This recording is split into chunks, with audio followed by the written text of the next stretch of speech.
Everybody turn their video on. I'm not afraid to take a stand. Everybody come take my hand, this world together, all through the storm. Everybody come take my hand, this world will rock together through the rain. But I'm a queen. Let's bring a little Detroit to town, a little bit of Radiohead. Amazing grace, how sweet the sound. Dirty cop right there. Go ahead, pull your gun and put a bullet through my head.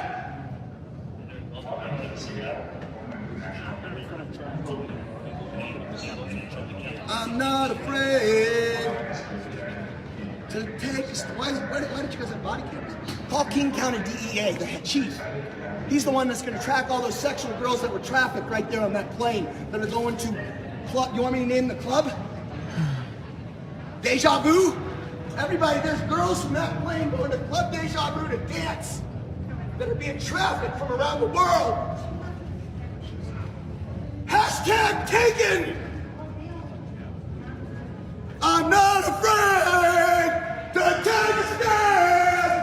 Everybody, come take my hand, this world will break together. Through the storm, everybody. What in the white privilege is going on? There's more. Come take my hand, this world will break together. Through the storm, everybody.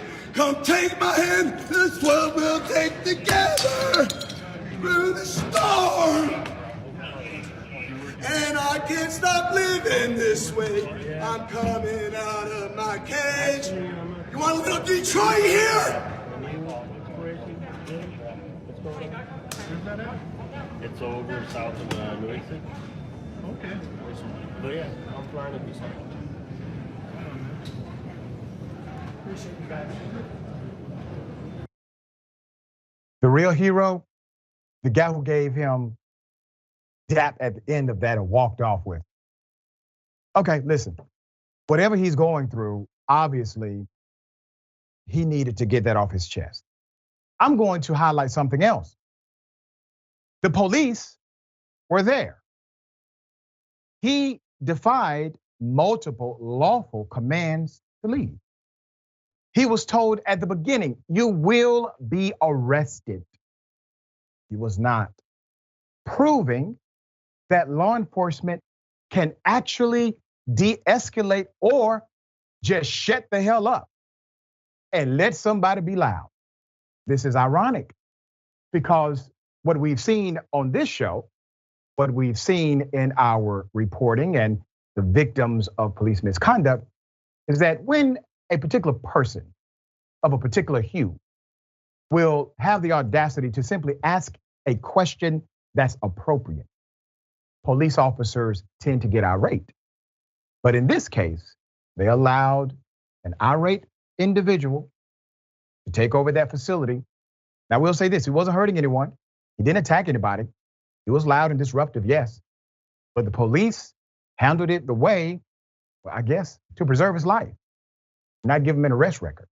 All right, Ms. Dahl, he could have obviously been taken off that property, charged criminally with trespass, probably resisting arrest, maybe even obstruction. We've seen that happen routinely. None of that happened because the police decided to just let him chill, get it out of his system. They walked him out, no incident beyond that. And your point is so valid. You know, why is it that it happens sometimes and not others? I mean, we want it to happen. We just want it to happen more often, right? And more equally. And so, although I don't want to say like I wish they hadn't done that, because you know when you're dealing maybe that was the right thing to do, but like you said, you wish you had more often. I have to say, watching it too, I was just really glad it didn't happen on the airplane. He's in an airport, and that's a much more like scary place, I feel like, for something like that to happen, because you're so trapped, and these poor flight attendants are having to deal with like so much more. I couldn't quite tell if it sounded like he just got off the airplane.